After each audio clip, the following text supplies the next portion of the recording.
Michael Killen. I don't know about you, but sometimes I wonder about all the political candidates who are running for president or for Congress, and I wonder where their mind is at with respect to a new national energy strategy. So, I have invited Burton Richter. He is a Nobel Laureate and a man who has spent his life working in various energy fields and other fields. And I'm going to ask him some questions to help us get an idea of what might be a good nuclear energy or other type of energy strategy for the nation and some other issues. Burton. How do? How are you today? I'm fine. And first, before we get into some difficult or questions where we can really tap your insight, I learned that you are going to be in a luncheon panel, which makes it the most important panel, I believe, at the Silicon Valley Energy Summit at Stanford on June 3rd. And the name of that panel? It's a debate. It's supposed to be an Oxford-style debate. The thesis is the world needs a nuclear renaissance. And former Secretary of Energy Stephen Chu and I are on the pro side, and then there are two people, Dan Kamen, on the anti side, and another person whose name unfortunately slips my mind. He's from the Natural Resources Defense Council, and they are going to argue that the world doesn't need a nuclear renaissance. Now, the reason I brought up that particular panel, because this will be the 6th year in a row I attend the Silicon Valley Energy Summit. And all 5 years, for the most part, I have seen George Shultz speak and a few other persons, but I never saw them address nuclear energy for more than 4 minutes. Now, I could have fallen asleep. So, is there something in the air right now that has motivated the producer Sweeney and you and others to take part in a panel to ask that question, do we need a renaissance in nuclear energy? I think you've got to ask Jim Sweeney why he did this. If you look at what's going on in the world, there is a nuclear renaissance going on. There's 68 new nuclear power plants being built around the world. Most of them are in Asia, in the Middle East, Africa. There are 4 of them under construction in the US, and 1 that's just been finished and turned on a little bit before. So the issue is nuclear power plants in the United States. Some of them are starting to shut down. And they're shutting down because with the subsidies that some of the renewables got, it's very hard for them to compete. The question is, do you need them? So there have been a whole bunch of, well, I'm not going to tell you why the world needs them. I'm going to save that for the discussion and the debate. But that's the issue. There are things going on in part of the world that says nuclear is going like that. There are things going on in other parts of the world that says it's going like that. And there are things going on in our part of the world that says it's going down. Is that good? Is that bad? Does it make any difference? That's the issue. So you said, I think there's about 100 nuclear plants being built around the world? 68 of them are under construction today. And the list of those which are, let me call it on order, is a lot longer than that. So you can look at China. China is building 28 of them for itself today. They'll get finished and then there'll be more. India's building a bunch. Russia's building a bunch. South Korea's building a bunch. And some of them are being sold to various countries around the world.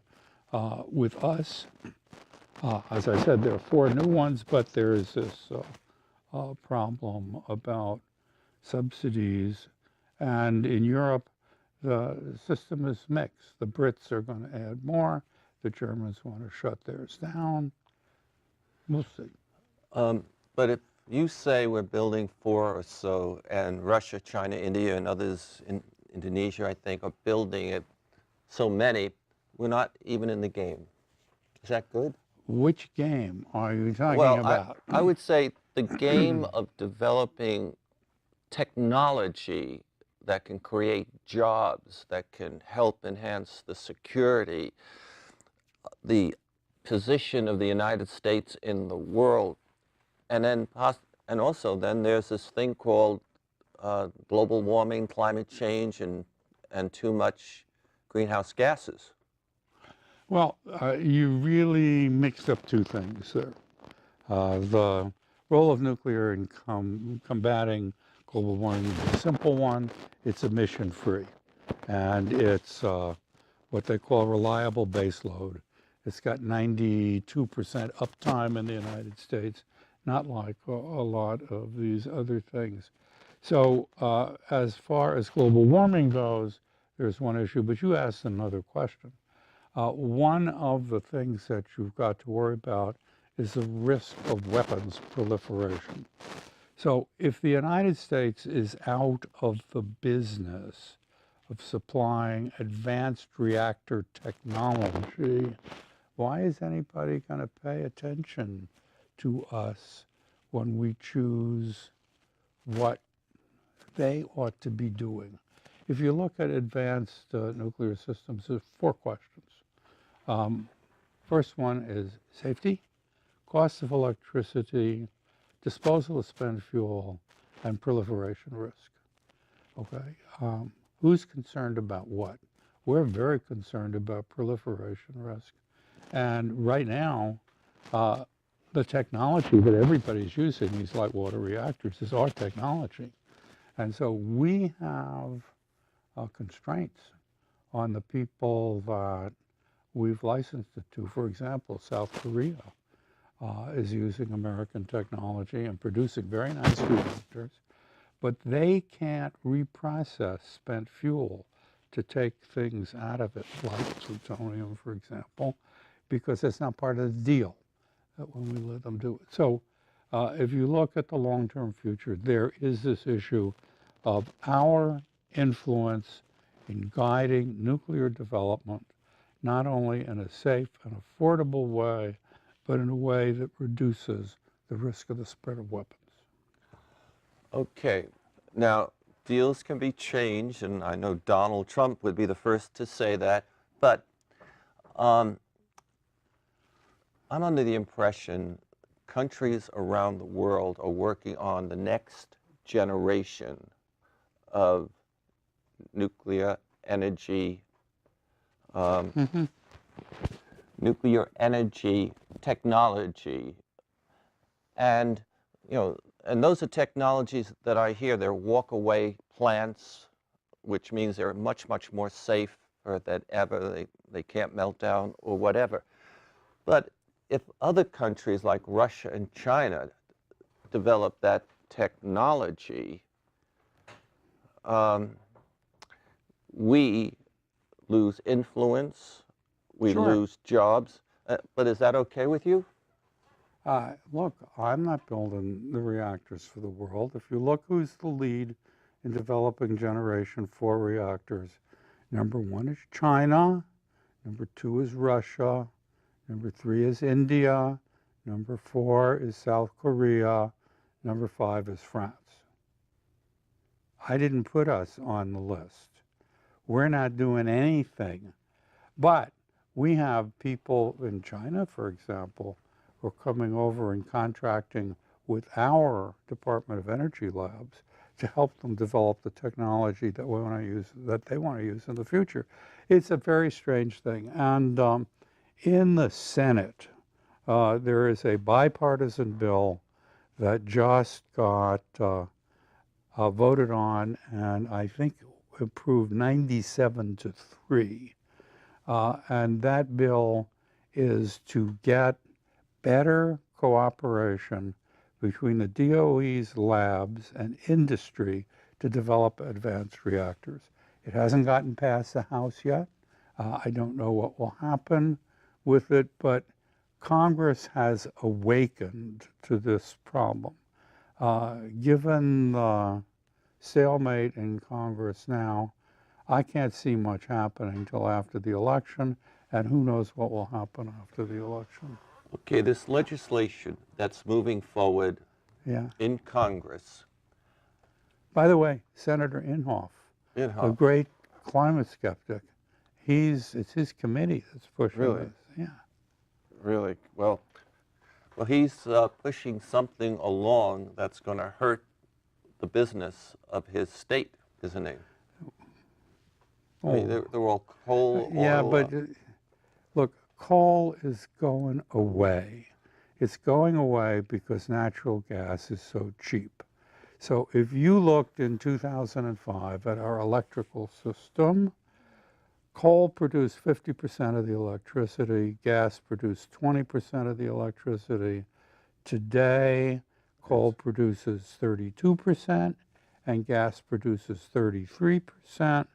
And all of this has happened simply because gas is so much cheaper than coal. And with that, in fact, has come a big reduction in U.S. greenhouse gas emissions. Yeah. So if you look at what's going on, from 2005 to 2014, our gross domestic product went up by 10%. In business as usual, our emissions should have gone up by 10%. Instead of that, they went down by 10%. 20% difference. Three items: renewables, you could have done, so that's wind and solar, efficiency, but the biggest is the switch to gas from coal, because the standard combined cycle gas plant emits 1/3 of the greenhouse gas per kilowatt hour than a coal plant does. So money talks in a market economy like ours. And because money talks, you're seeing the switch, and this switch didn't require any regulation to it. Okay. A little while ago, I was asking you questions, and you were telling me about the new technology, nuclear technology, that's being developed around the world. And you mentioned in Congress their legislation is moving forward to have the DOE and the DOD work together on some new advanced nuclear reactors. Yeah. Why? Why is there a possible new renaissance in Congress to make advanced nuclear? And what's the number one reason? Jobs? I can't tell you the number one reason, because to me, I'm a physicist, so I deal with numbers and facts and science, and the reasons haven't changed. The politics has changed. The Republicans have always favored nuclear. The Democrats have been against nuclear. The change has been that the Democrats are starting to recognize the importance of nuclear. That's my theory. For what reason is the Democrats starting to recognize the need for nuclear? You will have to go ask them. But you hang around with them. I hang around with them. The White House changed its mind a year ago. Why? I don't know. All right. Now, I sit down with people like Chris Field, who is the top scientist for the Intergovernmental Panel. I know him very well. And my friends at NASA actually today sent me a whole list of new developments in the economy, not the economy, primarily the environment, that are more threatening to them than last year. And I hear more scientists and other people saying it is greenhouse gases that is the greatest threat, more so than nuclear proliferation, to, you disagree with that? Look, these are entirely different things. You can blow up the world with nuclear bombs, and you can give the world a hell of a lot of trouble with climate change. Just think about climate change, okay? Some people say, correctly, that the world's been through big temperature oscillations before. That's true. The oldest hominid fossil that we found is called Lucy. Yes. She's 4 million years old. She's been through 25 ice ages. And the difference between then and now is there weren't many people. If it got cold, you went south. If it got hot, if it got cold, it's in the southern hemisphere for Lucy. If it got cold, you went north toward the equator. If it got hot, you went down toward the tip of South Africa. We've got 7.5 billion people now. We have 11 billion people. You can't move. When all of the ice melts, very bad things happen. If you melt the whole Greenland ice sheet, sea level goes up by 20 feet. I'm very lucky. I live on the second floor, so I don't have to worry about that. If I melt the Antarctic too, it goes up by 300 feet. Most people don't know this, but one of the big power plants in New York City is 12 feet above sea level. Mm-hmm. So what are you going to do? Florida would vanish if you melted Antarctica. So we've got 11 billion people. We've got tropical diseases which are going to move north, like Zika is moving now. We've got a sphere. If it gets hot, the temperate zones rise up on the top, and there's less area. And how are you going to feed people? There's different threats, and the problem with climate change is that the threat is 50 to 100 years in the future. But if you're going to do anything about it, you need to start now, because the bad gases stay in the atmosphere for centuries. Thousands of years. Yes, and so we don't know how to get carbon dioxide and suck it out of the atmosphere. So get started when you can afford to get started, because if you wait 50 or 100 years, the problem becomes much more difficult. Okay, now you have painted a picture. Yes. You know, the ice melting, new bugs, Yes. whatever, plants underwater, people really suffering. People moving. And it all, of course, is rooted in too many people, but that also leads to a tremendous amount of greenhouse gases. And it's the greenhouse gases that you're telling me that if we don't do something serious about it right now, 50 to 100 years, we will have unbelievable amount of suffering. So is that the reason? The need to do something about greenhouse gases? Look, is that why the nuclear? This is a real problem, because the longer you wait, the harder the problem is to solve. As the concentration goes up, the temperature goes up. It stays there. Yes. How are you going to get it back down? You don't know how to get it back down. We do know how to keep it from going up, and that's to change the way we do things. And I go around telling people it's my granddaughter's problem, but they're too young to vote because one of them's 12 and the other's 8.5. So what national energy policy must we enhance, go forward with, that doesn't put more greenhouse gases up and meets the energy? Look, I think Secretary of Energy Moniz said it very well. All of the above. So what's the above? The above is nuclear. The above is big hydro. The above is some wind. The above is some solar.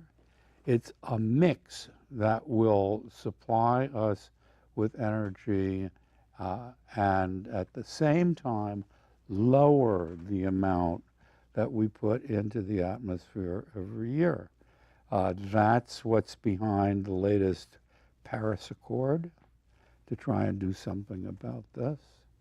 And let's hope it will succeed. I gave you the example of how the U.S. is today 20% below business as usual, all because natural gas is cheap and it's displacing coal. So I get a bunch of people that say ban fracking. Why not regulate fracking? Because having cheap gas is in fact doing a lot in giving us both cheap electricity and in slowing climate change. Yes.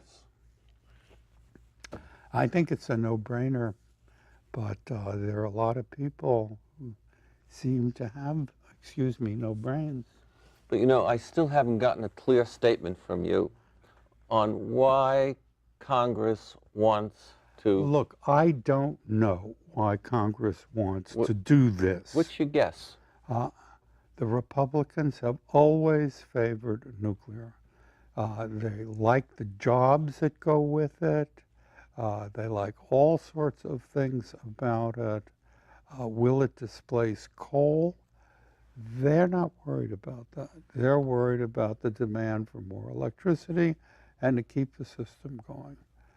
Why things have changed in Washington is not clear to me. If you want to talk politics for a minute, starting with the Clinton administration, the White House began to take over control of all departments in the government. It got worse in Bush II's administration, and it got still worse in Obama's administration.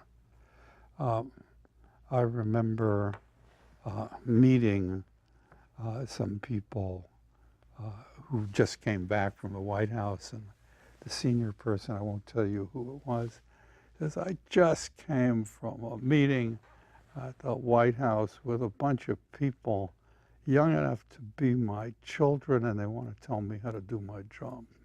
So the White House has been the source of direction for all of the departments, less so with the military, because the military budget is so big they can fight back, and sometimes less with the State Department. But the White House is in control. Why has nuclear changed? It's changed because the Democrats have changed, not because the Republicans have changed. So Okay. talk to me about climate change, talk to me about energy, leave Washington. Okay. We're starting to run out of time, and I think for me, I have to go to Jim Sweeney's Silicon Valley Energy Summit in Stanford on the 3rd to get some more, maybe I'll ask some more questions. But I just want to ask, what's happening with Diablo Canyon, the nuclear power plant in California? And we're running out of time. Okay. What's your concerns about it? Very quickly, there is a big movement in California to close Diablo Canyon because we've got a whole bunch of people who are anti-nuclear. They're anti-nuclear for reasons that have nothing to do with the facts of the situation.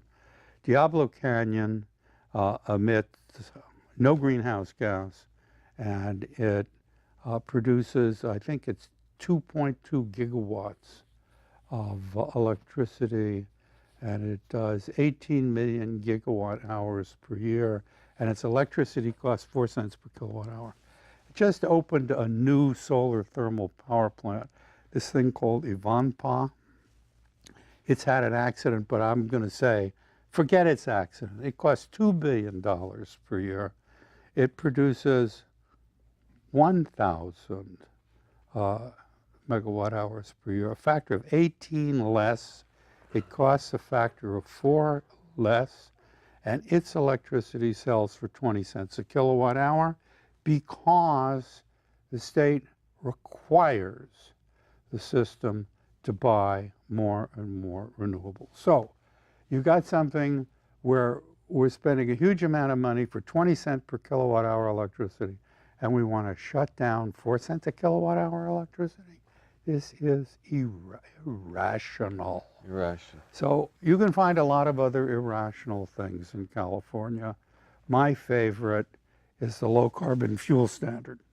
This says you got to, by 2020, reduce the carbon emissions from fuel from cradle to grave. Not the carbon emissions per mile driven in the car, but for the fuel. But I tell people, it's not the fuel it emits, it's burning it. So we are going to have, we got a new mileage standard, 54 miles per gallon coming in a few years. That's going to reduce energy fuel use by a factor of 2. Why are we spending $1 zillion to reduce it by 10%? I think that your painting has an interesting thing there. I don't know if you look at it. See that big weight called social activists Yes. pulling on the chain? There are a lot of social activists pulling on the chain, and if you don't do it their way, you shouldn't do it, no matter how good doing it will do. So now, see, you got me to take a position. Yeah. And that may maybe get me a lot of emails. Good, good. But I have to say, I have thoroughly enjoyed my time with you. And I'd love to do it again. And I just want to briefly mention there's a lot of people who help educate me to be able to do what I do. And they include Alex Canara and Bob Green from this particular area. They're members of the Thorium Silicon Valley board, and Jane Long, who you introduced me to, has been very helpful to me. Jim Sweeney. And I quickly want to add that the great artist Harry Cohen will be at the Room Gallery in Mill Valley through the end of June. Harry Cohen, in my opinion, is one of America's greatest artists, and he works with me on every single of these very large, complex paintings. Hope you go see him at the Room Gallery, Mill Valley. I'm Michael Killen. We done. We're done.